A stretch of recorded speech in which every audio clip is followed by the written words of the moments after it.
अल्लाह का रंग किसे कहते हैं, आज जो मेरा मौजूद था। अस्सलाम वालेकुम वरहमतुल्लाहि वबरकातुहू। दोस्तों, आइए सुनते हैं अल्लाह ताला के रंग, इस टॉपिक पर बहुत ही प्यारा ईमान अफरोज़ बयान, जिसमें आप डिटेल्स के साथ जान पाएंगे, सुन पाएंगे कि अल्लाह ताला के रंग में रंग जाने का हकीकी मतलब क्या है। अल्लाह का रंग किसे कहते हैं, आज जो मेरा मौजूद था। चले मैं कुछ बातें उस बारे में करूं। सुभान अल्लाह, कुरान की बड़ी कमाल की आयत है। अल्लाह करीम कुरान में फरमाता है, तर्जमा पहले कुरान आयत सुन ले फिर तर्जमा सुनाता हूं। बिस्मिल्लाहिर्रहमानिर्रहीम। सिबगतल्लाह वमन अहसनु मिनल्लाहि सिबगा व नहनु लहू आबिदून। पहला पारा है सूरह बकरा, आयत नंबर 138। अल्लाह फरमाता है, हमने अल्लाह का रंग अपने ऊपर चढ़ा लिया और अल्लाह के रंग से बेहतर किसका रंग है, और हम उसी की इबादत करने वाले हैं। अल्लाह अकबर। ये अल्लाह का रंग क्या है, और जिस पर अल्लाह का रंग चढ़ जाए, सुभान अल्लाह, फिर उसके कैसे वारे नियारे होते हैं। क्या प्यारी बात सखी सुल्तान हकबाहू लिखते हैं ना, अलिफ अल्लाह चंबे दी बूटी मेरे मन विच मुर्शिद लाई हूँ, नफी असबाद द पानी मिलया हर रगे हर जाई हूँ। ये जो मुश्क जो बूटी है, ये क्या है? ये ईमान की बूटी है, ये अल्लाह के इश्क की बूटी है, जो जब दिल में आ जाती है, जब ये रंग जमाती है, तो बंदे का फिर रंग ही बदल जाता है। ए मेरे प्यारे इस्लामी भाइयों, जरा इसको समझते हैं। एक्चुअली व्हाट इज अल्लाह का रंग? सिबगतल्लाह, अल्लाह का रंग। देखिए, दुनिया में भी हम किसी को कहते हैं कि यार ये बंदा आजकल पता नहीं किन दोस्तों में बैठ रहा है, लगता है दोस्तों का रंग चढ़ गया है। सोहबत रंग लाती है। अच्छों की सोहबत तुझे अच्छा बना देगी, बुरे की सोहबत तुझे बड़ा बुरा बना देगी। आदात, तौर तरीके, रंग एक्चुअली पता है किसको कहते हैं? कि बंदा आजकल किसके तरीकों पर अमल कर रहा है, ये बंदा किसके अंदाज में चल रहा है। यार लगता है उसका रंग चढ़ गया है। सुभान अल्लाह, अल्लाह का रंग चढ़ जाए। कुरान में रब फरमा रहा है ना, सिबगतल्लाह, अल्लाह का रंग। अल्लाह अकबर। अल्लाह का रंग सबसे निराला है, सबसे प्यारा है। उलमा ने इसकी बड़ी जबरदस्त तफसील बयान की है। 3 रंग जो दिल पर चढ़ते हैं, नंबर 1 ईमान, नंबर 2 तकवा, और नंबर 3 मोहब्बत इलाही। इन्हीं 3 रंगों को सिबगतल्लाह, अल्लाह का रंग कहा जाता है। तो ऐ मेरे प्यारे इस्लामी भाइयों, अब बताइए कि ये कौन सा रंग है? क्या हमारे अंदर ये रंग मौजूद है? जबान से तो हम भी कलमा पढ़ रहे हैं, कहने को तो हम भी मुसलमान हैं, मगर रंग कौन सा है? ख्यालात कौन से हैं? हमारा लिबास देख लें, कारोबार देख लें, जिंदगी का तौर तरीका देख लें, कहीं भी अल्लाह का रंग तो नजर नहीं आता। किसी के अंदर किसी एक्टर का रंग नजर आता है, किसी के अंदर किसी फुटबॉलर का रंग नजर आता है, कोई किसी गुलकार के रंग में रंगा हुआ है। अल्लाह अकबर। अल्लाह के रंग में रंगे हुए लोग बड़े कम नजर आते हैं। ऐ मेरे प्यारे इस्लामी भाइयों, अब देखिए सहाबा किराम अलैहिम रिदवान के दिल पर कैसा रंग था। एक बार नबी पाक अलैहिस्सलातु वस्सलाम के साथ सहाबा किराम कहीं जा रहे थे। अब रास्ते में सहरा है, पानी नहीं है, प्यास से बुरा हाल है, मौत सर पर ऐसा लग रहा है कि मंडला रही है। मगर चूंकि नबी पाक का साथ था तो सहाबा किराम बड़े मुतमईन थे कि आका साथ हैं, फिर कोई प्रॉब्लम नहीं है। नबी पाक अलैहिस्सलातु वस्सलाम ने गैब की खबर देते हुए एक रेत के टेले की तरफ इशारा किया, इसके पीछे जाओ, एक सिया फाम गुलाम दिखाई देगा, उसके पास पानी का मिश्कीज़ा भी होगा, उसको मेरे पास ले आओ। सहाबा हैरान हैं, रेत के टीले के पीछे क्या है? आका वो भी बता रहे हैं, और उस गुलाम के पास पानी भी होगा ये बता रहे हैं। बहरहाल उसको लेकर आए, नबी पाक ने उससे मिश्कीज़ा लिया, पानी भरकर सारे काफिले को पिलाया। अल्लाह अकबर। सैकड़ों सहाबा हैं, एक मिश्कीज़ा है, मगर नबी पाक के मुबारक करम से सबको पानी पूरा हो जाता है। कई मौजज़ात मेरे आका ने अपनी हयात तैयबा में दिखाए। सुभान अल्लाह। मेरे आका की शान तो यह है कि मेरे करीम से गर कतरा किसी ने मांगा, मेरे करीम से गर कतरा किसी ने मांगा, दरिया बहा दिए हैं, दुर बे बहा दिए हैं। अच्छा, इस शेर को हमने एक अंदाज से तो ज़रूर समझा है कि कतरा मांगो तो दरिया मिलता है, मगर इसका अगर एक और एस्पेक्ट देखें, दुनिया में किसी से ज़्यादा मांगो।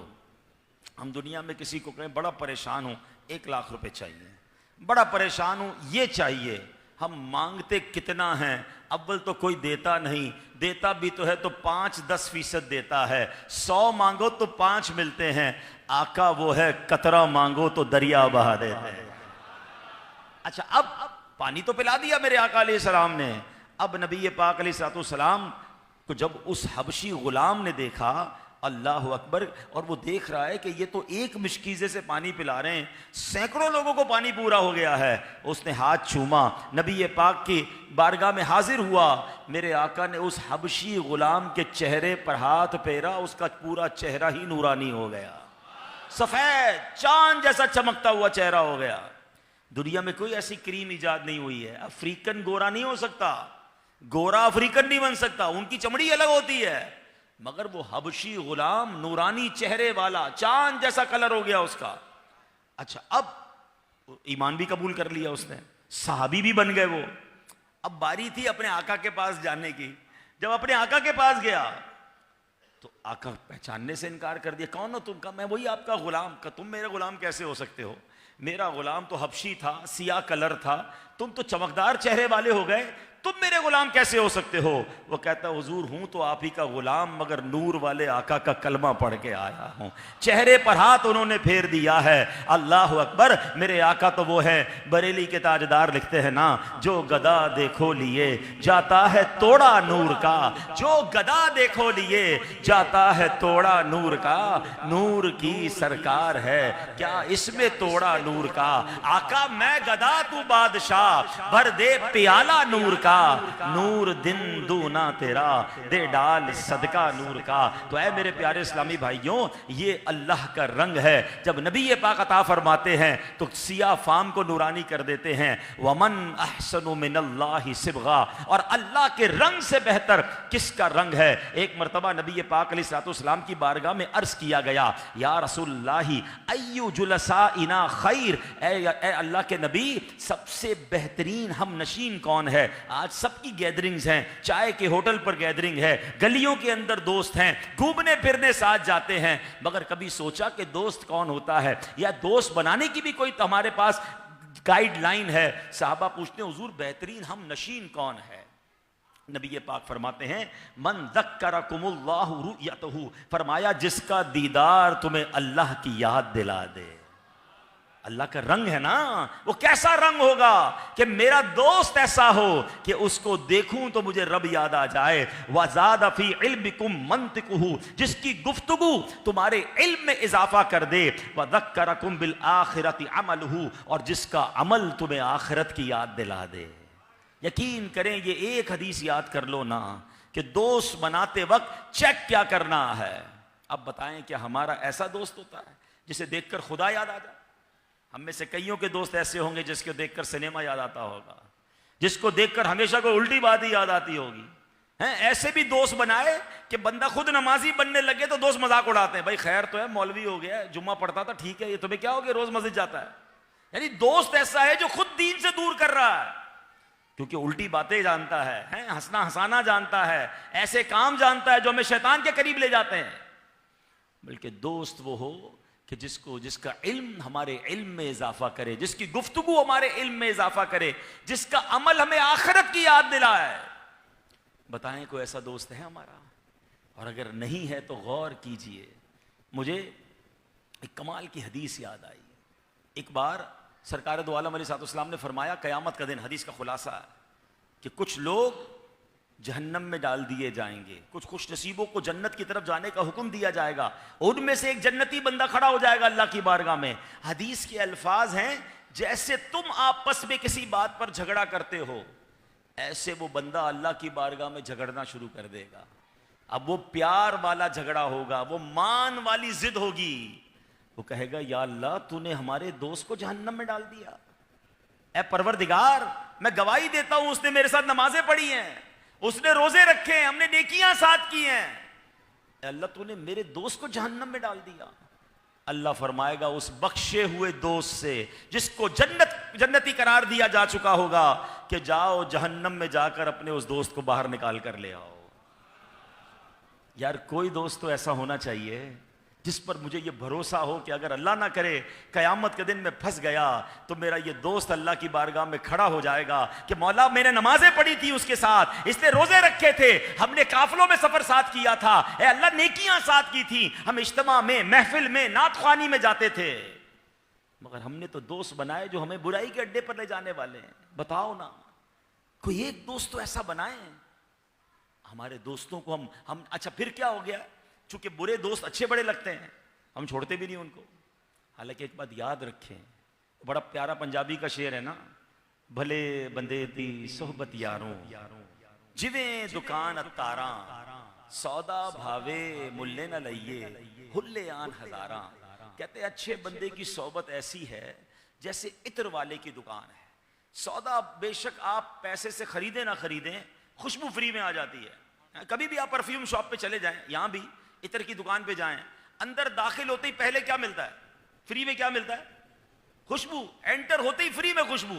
अच्छा थोड़े बहुत सैंपल भी लग जाते हैं, घर भी आके बोलते हैं यार क्या अच्छा इत्र था, खरीदा कुछ भी नहीं, फ्री में खुशबू मिल गई। ये है अच्छे बंदे की सोहबत। ये जब इज्तिमा में आए हो ना सारे, सुभान अल्लाह, आपको पता ही नहीं है, इंशाअल्लाह मेरे रब की रहमत से उम्मीद रहमत बरस रही है और सबको मिल रहा है। बेशक कोई अपने किसी पर्सनल काम से आया हो कि चलो यार मिलके आ जाते हैं, मुलाकात हो जाएगी, बयान नहीं सुनना था, उसको भी फायदा हो रहा है क्योंकि सोहबत अच्छी है।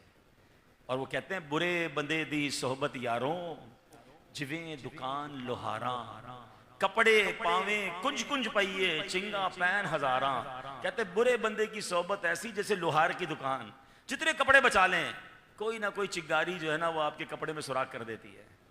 अब ये वो नौजवान जरा गौर से सुने जो कहते हैं यार मैं बैठता हूं दोस्तों में, वो शराब पीते हैं, वो जुआ खेलते हैं, वो मादअल्लाह कुछ नशा भी करते हैं, मगर मैं नहीं करता, मैं सिर्फ बैठता हूं, मैं बड़ा पक्का हूं, मैं सिर्फ कंपनी देता हूं। कितनी अजीब बात है कि जहां रब की तरफ से लानत बरस रही है आप उनके साथ बैठे हैं और आप कहते हैं मुझे कुछ नहीं होगा। मैं आपको 2 और 2 4 वाला फार्मूला बता देता हूं। आपको जब भी कोई चुवारी, शराबी, हीरोइनची मिल जाए ना, चोर मिल जाए, उससे सिर्फ एक सवाल कीजिएगा, यार ये आदत कहां से मिली। अच्छा जवाब आप सबको पता है, वो जवाब क्या देगा आप बताओ, कहां से मिली, दोस्तों से मिली। कोई एक भी नहीं कहेगा कि मेरे एक बार इम्तिहान में बड़े अच्छे नंबर आए थे और अम्मी ने मुझे चाकू ला कर दिया था कि बेटा आज से चोरी शुरू कर दे, या एक दिन बर्थडे थी तो अब्बू चरस का सिगरेट लाए थे कि बेटा आज से चरसी शुरू हो जा। किसी को माँ बाप नहीं सिखाते, दोस्त ही सिखाते हैं।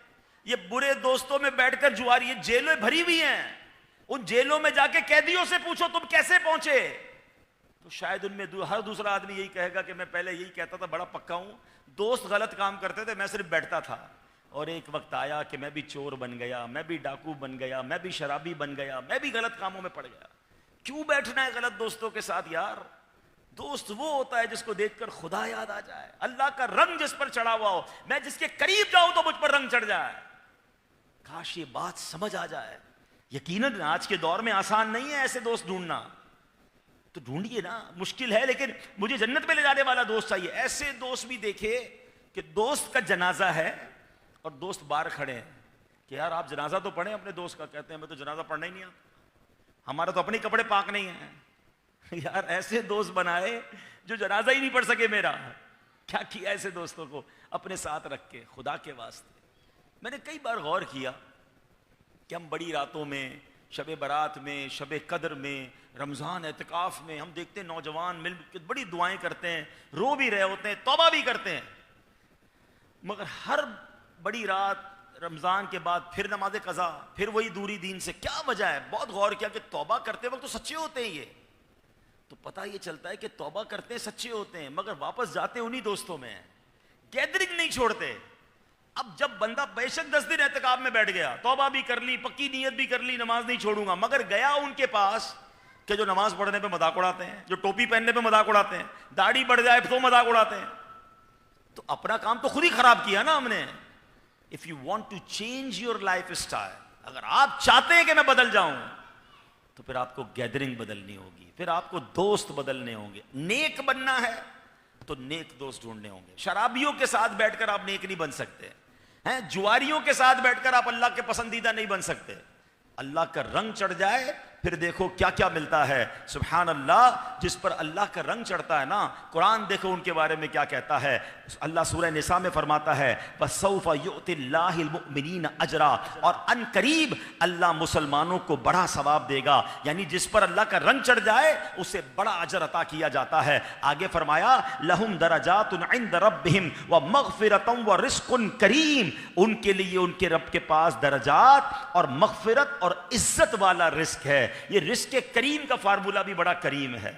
हाँ, आपने देखा होगा, आप दाने बिखेर दें, ठीक है, तो कोई चूजा या मुर्गी है, वो एक एक दाना चुगने के लिए कभी इधर कभी इधर कभी इधर कभी उधर जाएगी, और वही सारे दाने एक जगह रख दें तो एक ही जगह बैठे बैठे रिस्क मिल गया ना। उलम्मा कहते हैं रिस्क के करीम यह है कि रोजी उसके दरवाजे पर पहुंचा दी जाती है, इज्जत के साथ पहुंचा दी जाती है, भाग दौड़ नहीं करनी पड़ती, दुनिया के धक्के नहीं खाने पड़ते, जलील नहीं होना पड़ता। अल्लाह आसान हलाल तैयब रोजगार उसे अता फरमा देता है। अल्लाह से रिस्क के करीम मांगो, करम वाला रिस्क मांगो। दौड़ दौड़ के कुछ लोग कमाते हैं और कुछ लोगों को अल्लाह बड़ी आसानी से रोजगार अता फरमाता है। बाज़ औक़ात गौर करना होता है, कहीं मेरा ही तो माइंडसेट ये नहीं कि सारी जिंदगी बस माल के पीछे ही भाग रहा हूं। हम अल्लाह की तरफ रुजू लाएं, अल्लाह रिस्क अपने हमारे दरवाजे पर पहुंचाएगा। मैं ये नहीं कहता मेहनत नहीं करनी, नौकरी नहीं करनी, कारोबार नहीं करना, मगर अपने आप को सिर्फ नौकरी, कारोबार और माल के लिए वक्फ नहीं करना है। हमने अल्लाह को राजी करना है। वो कहते हैं ना, जिससे रब राजी उससे सब राजी। नौकरी कर रहे हैं, नमाजें कज़ा हो रही हैं, कारोबार कर रहे हैं तो हराम कमा रहे हैं, फिर भागी जाओ दुनिया के पीछे, हैं? हराम के करीब नहीं जाना है। अल्लाह हलाल, अल्लाह से हलाल मांगो, रिस्क के करीम मांगो। जिस पर अल्लाह का रंग चढ़ता है, कुरान कहता है अल्लाह उसको रिस्क के करीम अता फरमाता है। फरमाया हक्कन अलैना नुंजिल मुमिनीन, और हम इसी तरह हम पर इसी तरह हक है कि ईमान वालों को नजात दें। यानी जिनको अल्लाह का रंग चढ़ता है अल्लाह उन्हें नजात देता है। और सुनो, वअलमू अन्नकुम मुलाकू व बश्शिरिल मुमिनीन, और जान रखो कि तुम उससे मिलने वाले हो, और ए हबीब ईमान वालों को बशारत दो। यानी जिन पर अल्लाह का रंग चढ़ता है, जो प्रॉपर ईमान वाले बन जाते हैं, अल्लाह कयामत के दिन उन्हें अपना दीदार अता फरमाएगा। इनाम ही इनाम है, बस रंग पक्का चढ़ाना है, पक्के ईमान वाले होना है। हम ईमान की एक तारीफ तो समझते हैं ना। अल्लाह पर ईमान लाना क्या है? अल्लाह पर ईमान लाना यह है कि अल्लाह को एक मानना है, उसका कोई शरीक नहीं, ना उसकी कोई औलाद है, ना कोई उसकी बेटा है, ना वो किसी का औलाद है। वहदहू ला शरीक, हम ये तो सारे मानते हैं। हम अल्लाह को मानते हैं, अल्लाह की नहीं मानते हैं। ईमान कंप्लीट नहीं हुआ ना। हम अल्लाह को तो मानते हैं एक, मगर क्या अल्लाह की भी मानते हैं? ईमान का दर्जा यह है कि बंदा रब के हर फैसले को माने, रब के हर हुक्म को माने, अल्लाह ने जिस चीज से मना किया उससे रुक जाए, और अल्लाह ने कोई हमारे बारे में फैसला किया तो उस पर राजी रहे। हमारा तो प्रॉब्लम ये है, जो हमने अल्लाह से मांगा ना मिले, हम अल्लाह से ही नाराज हो जाते हैं। मैं तो दुआ मांगता हूं, दुआ कबूल ही नहीं होती, इतने टाइम से कोशिश कर रहा हूं, मेरा काम ही नहीं हो रहा, अल्लाह तो मेरी मदद ही नहीं करता। माज़ अल्लाह, इसका मतलब ये हुआ कि अब आप अल्लाह से राजी नहीं हैं। मजा ये है, बंदगी ये है कि जो मेरे रब ने मेरे लिए फैसला किया वही मेरे लिए बेहतरीन है, वही मेरे लिए अच्छा है, और मैं रब के हर फैसले पर राजी रहूं। मुश्किल भी आई है तो रब ने भेजी है ना, मैं उस मुश्किल पर भी राजी हूं। देखिए, दो अलग अलग दर्जे हैं। आखिरी बात करता हूं, थोड़ी बात गहरी है, समझने की कोशिश कीजिएगा। हम पता है अल्लाह से क्या कहते हैं? ए अल्लाह हमें उस हाल में रख जिस हाल में मैं राजी हूं। हम ये कहते नहीं हैं, लेकिन हमारी दुआएं क्या होती हैं? ए अल्लाह माल में बरकत दे दे, सेहत अच्छी कर दे, बीमारी दूर कर दे, परेशानी दूर कर दे, फलां प्लॉट मिल जाए, फलां घर मिल जाए, बेटा नहीं है बेटा दे दे। इसका मतलब क्या हुआ? कि मुझे जो हाल पसंद है उस हाल में रख, जो पसंद नहीं है वो दूर हो जाए। ये आम बंदों की दुआ है। जो अल्लाह वाले होते हैं ना, उनकी दुआ पता है क्या है? ए अल्लाह उस हाल में रख जिस हाल में तू राजी है। हाँ, ये हर किसी को समझ नहीं आएगी बात, दोबारा सुनो। एक दुआ है अल्लाह उस हाल में रख जिसमें मैं राजी हूं, और आरिफ बिल्लाह जो होते हैं ना, वो दुआ करते हैं मौला उस हाल में रख जिसमें तू राजी है। और वो हाल मुश्किल भी हो सकता है, ए अल्लाह तू मेरी बीमारी में राजी तो मैं बीमारी में राजी, तू मेरी तकलीफ में राजी तो मैं तकलीफ में राजी, बस मौला तू राजी रहना। अल्लाह अकबर। वो पंजाबी शायर कहते हैं ना, जे सोना मेरे दुख में राजी मैं सुख दू चुल्ले पावा। अरे अल्लाह मेरे दुख में राजी है तो मैंने सुख का क्या करना है। हजरत इब्राहिम के साथ क्या हुआ था, आपकी उम्र 18-20 साल थी, कोई बहुत बड़ी उम्र नहीं थी। जब आपको बांध कर आग में डाला जा रहा था, फरिश्ते आ रहे थे, हुजूर हुक्म फरमाए बारिश बरसाते हैं, हुक्म फरमाए हवा चलाते हैं, ये आग मिनटों में बुझ जाएगी। हजरत इब्राहिम कहते हैं मुझे तुम्हारी मदद की कोई हाजत नहीं, मेरा रब देख रहा है। जब बिल्कुल आग में फेंके जाने का टाइम आ गया ना, तो जिब्रील अमीन आए, कहते हुजूर हमें नहीं कह रहे, अल्लाह को तो कहते हैं, अब अल्लाह से तो मदद मांग ले। लेवल ऑफ तवक्कुल देखो। फरमाते हैं रब देख रहा है ना, अगर उसको पसंद है मुझे जलना है तो मैं जलने के लिए तैयार हूं। आप सोचो, अल्लाह से ये भी नहीं मांगा कि मौला आग से बचा ले, तो क्या अल्लाह ने छोड़ दिया? अल्लाह ने जलने दिया? रब्बे करीम ने बराहे रास्त आग को हुक्म दिया, या नारुकूनी बरदम व सलामन अला इब्राहिम, ए आग इब्राहिम पर ठंडी और सलामती वाली हो जा। वो आग जिसके ऊपर से परिंदा नहीं गुजर सकता था। हजरत इब्राहिम 40 दिन तक एक रिवायत के मुताबिक उस आग में रहे। जब बाहर निकाला गया, जिस रस्सी से बांधा गया था वो रस्सी जल गई थी, आपका बाल भी बीका नहीं हुआ था।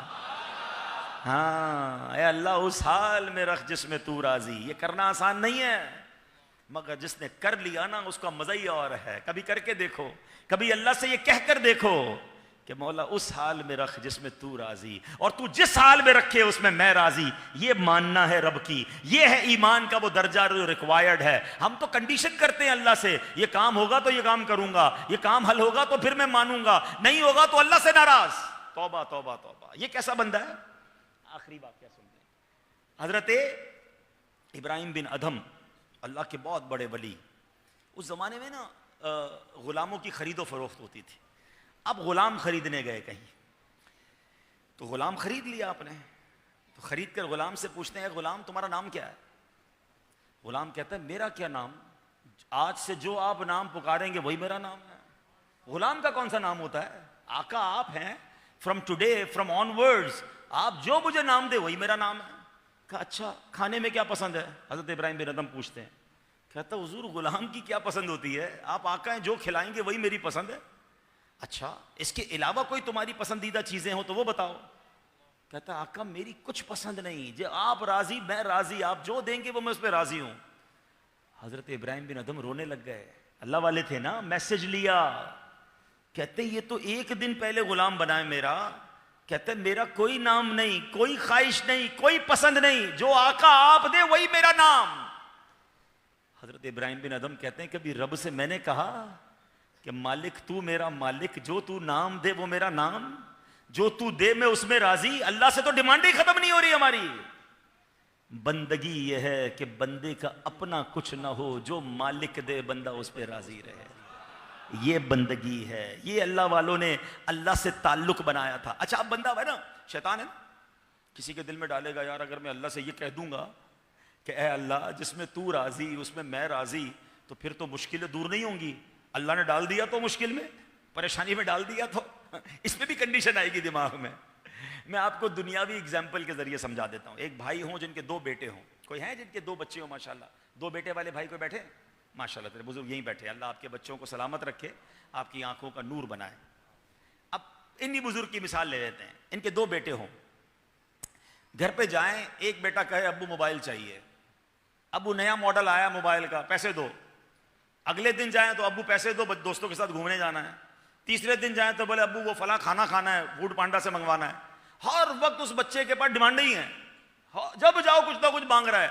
और जिस दिन ये ना दे तो बेटा बाप से ही नाराज हो जाता है, अब्बू आप तो कुछ देते ही नहीं है। ऐसे ही करते हैं ना कुछ बच्चे हमारे साथ। और दूसरा बेटा, बाप कहे बेटा तुझे कुछ नहीं चाहिए, कब अब्बू मुझे कुछ नहीं चाहिए, जो आप देंगे मैं उसमें राजी, बस आप मुझसे खुश रहिएगा, आप नाराज ना होइएगा। सच बताओ उन दोनों में से किस बेटे पर ज्यादा प्यार आएगा कि यार एक बेटा मांगने में थकता ही नहीं है और दूसरा कहता है अब्बू जिस हाल में रखेंगे मैं उसमें राजी। ये बिला तमसील समझा रहा हूं, अल्लाह की कोई औलाद नहीं, मगर जो बंदा रब से ये कह देना, मौला जो तू देगा मैं उसमें राजी हूं, या जिस हाल में रखेगा मैं उस हाल में राजी हूं, आप यकीन करो शुरू में हो सकता है आजमाया जाए, फिर ऐसे करम के दरवाजे खुलेंगे कि आप हैरान हो जाएंगे। तो बहरहाल आज चंद बातें मैंने की हैं कि अल्लाह का रंग जिन पर चढ़ता है उनको कैसे नवाजा जाता है, और हम चाहते हैं कि हम पर भी अल्लाह का रंग चढ़े तो अल्लाह वालों की सोहबत इख्तियार करें, उलमाए किराम की सोहबत इख्तियार करें, उलमाए हक़ के कदमों में बैठें, नेक दोस्तों को तलाश करें, अच्छे माहौल में रहें, फिर देखें करम के दरवाजे कैसे खुलते हैं। ऐसे दोस्त बनाना है जो दुनिया में भी काम आए, मरने के बाद भी काम आए। और मैंने आपको हदीस सुना दी है कि महशर के दिन भी अच्छे दोस्त काम आएंगे। ऐसे दोस्त बनाएं। आज के पुरफितन दौर में अल्लाह की रहमत से दावत इस्लामी का माहौल ऐसा है, और भी अच्छे माहौल हैं, मगर दावत इस्लामी का माहौल भी एक माहौल ऐसा है कि जहां आप काफ़िलों में सफ़र करके, इज्तिमात में आकर, मदरसों में शिरकत करके ऐसे अच्छे दोस्त तलाश कर सकते हैं जो तहज्जुद गुजार, जो नेक अमाल पर अमल करने वाले, जो तिलावत कुरान करने वाले, जो नमाजी हैं, उनके करीब रहेंगे तो इंशाअल्लाह हम पर भी असर होगा।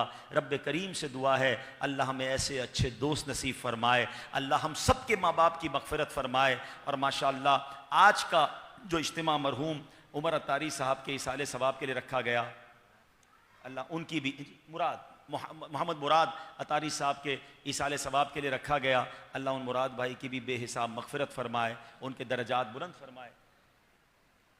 माशाअल्लाह हर पीर को रोज़ा भी रखते थे माशाअल्लाह, अल्लाह इनकी ये नेकियां कबूल फरमाए। सुन्नत है माशाअल्लाह हर पीर को रोज़ा रखना, जुमेरात को रोज़ा रखते हैं कई आशिकान रसूल। अल्लाह हमें भी ऐसी नेकियां करने की तौफीक अता फरमाए। ये भी पता है बड़ी अच्छी बात है कि किसी के मरने के बाद उसके लिए अच्छी बात होना। चलिए आखिरी बात ये भी सुन लो। एक बार नबी पाक अलैहिस्सलाम जलवा फरमा थे, करीब से एक जनाजा गुजरा, लोगों ने कहा बहुत अच्छा आदमी था, बड़ा नेक नमाजी आदमी था। हुजूर अलैहिस्सलाम ने फरमाया वजबत, वाजिब हो गई। थोड़ी देर बाद एक और जनाजा गुजरा, कहा बड़ा बुरा आदमी था, बहुत गुनाहगार, बड़े बुरे काम करता था। हुजूर अलैहिस्सलाम ने फरमाया वजबत, वाजिब हो गई। साहबा ने कहा हुजूर एक जनाजा गुजरा तब भी आपने फरमाया वजबत, दूसरा गुजरा फिर भी फरमाया। नबी पाक ने फरमाया जब पहला जनाजा गुजरा लोगों ने उसकी तारीफ की, उस पर जन्नत वाजिब हो गई। दूसरा जनाजा गुजरा लोगों ने बुराई की, उस पर जहन्नम वाजिब हो गई। फरमाया तुम जमीन पर अल्लाह के गवाह हो, ये जो उम्मत है ना ये रब की तरफ से गवाह है, शाहिद है। अब हम सोचें कि मैं मरूंगा तो मेरे बारे में लोग क्या बातें करेंगे। जान छूटी, बहुत परेशान करता था, पूरे मोहल्ले को तंग किया हुआ था, जुल्म करता था, बदमाशी करता था, भत्ता लेता था, चोरी करता था। क्या करोगे मरने के बाद अगर ये बातें मेरी और आपके बारे में हुई। अल्लाह करे कि दुनिया से जाएं तो हमारे जाने के बाद लोग हमारी नेकी की बात करें, अखलाक की बात करें। देखे ना, मैं तो नहीं जानता मुराद साहब को, लेकिन भाई ने कान में कहा ना कि हर पीर को रोजा रखते थे। कितनी प्यारी बात हुई उनके दुनिया से जाने के बाद। अल्लाह करे, अच्छा ये भी नहीं कि खुद उसका चर्चा करना शुरू कर दें, नहीं, ये जिनको अल्लाह मकबूल करता है ना, छुपी हुई इबादतें भी लोग जाहिर करना शुरू कर देते हैं। ये अल्लाह की बारगाह में मकबूलियत होती है, अल्लाह उरूज देता है उन्हें। तो अल्लाह करे कि अल्लाह ऐसे काम हमसे ले कि हम जब दुनिया से जाएं तो लोग हमारे बारे में अच्छी बात करें, और रब की बारगाह में जाएं तो अल्लाह और उसके रसूल भी राजी हो जाएं। आमीन। सो दोस्तों आपने बयान को सुना, इसे लाइक भी कर दें। दोस्तों अल्लाह ताला से दुआ है कि अल्लाह ताला हमें अपने रंग में रंग जाने और अपने रज़ा के मुताबिक ज़िंदगी गुजारने और हर एक काम इखलास के साथ करने की तौफीक अता करें। आमीन। दोस्तों इस वीडियो को आप शेयर करें ताकि दूसरों को भी ये ईमान अफरोज़ बयान सुनने का मौका मिले और वो भी इस बयान से फ़ायदा उठाएं। सो दोस्तों मज़ीद इस तरह के खूबसूरत बयानात पाने और सुनने के लिए चैनल को सब्सक्राइब करें और हमारे साथ जुड़े रहें। सो मिलते हैं किसी और वीडियो में, तब तक अपना ख्याल रखें। खुदा हाफिज़। अस्सलामु अलैकुम।